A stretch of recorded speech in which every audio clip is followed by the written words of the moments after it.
ওই ফেরেশতারা বলবে, ও পয়গম্বর, আপনার উম্মতের আমল নামা মিজানের পাল্লায় উঠাইয়া দেওয়া হয়েছে। আপনার উম্মতের নেকির পাল্লা বড় হালকা, আর বদির পাল্লা বড় ভারী হয়ে গেছে। নবী গো, এই জন্য সিদ্ধান্ত অনুযায়ী আপনার উম্মতটা জাহান্নামী।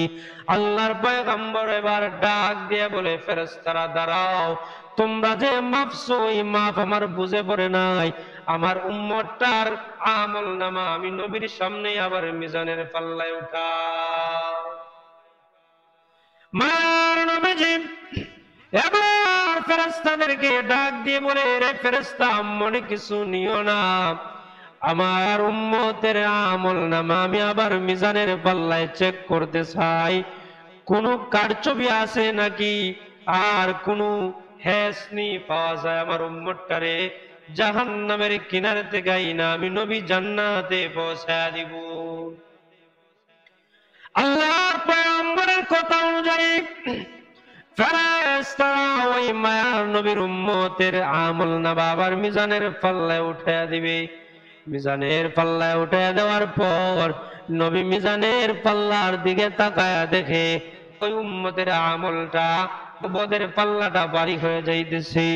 হাদিসের মধ্যে আসছে, ওই সময় মায়ার নবী পলক পলাইবার আগে আগে মিজানের পাল্লার রশি টান দিয়া ধইরা রাখছে।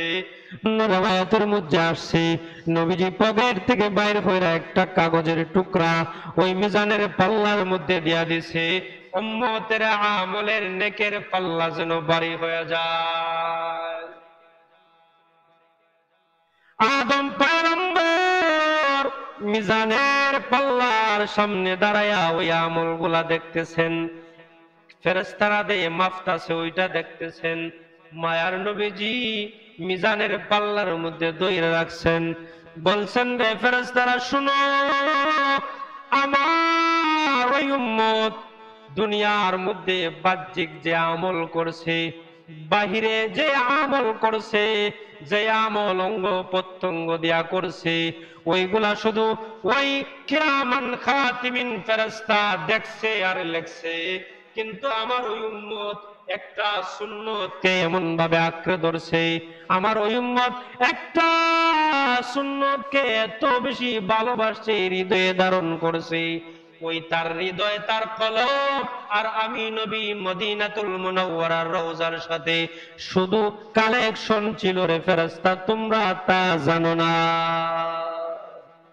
আল্লাহর কাছে ওই ফেরেশতারা জানায় দে, মালিক তোমার ওই বান্দার জাহান্নামের সিদ্ধান্ত হওয়ার পর আপনার নবী যুক্তি দাঁড় করায়া আপনার ওই উম্মতটারে, আপনার ওই বান্দাটারে জান্নাতে নিয়ে যাইতেছে।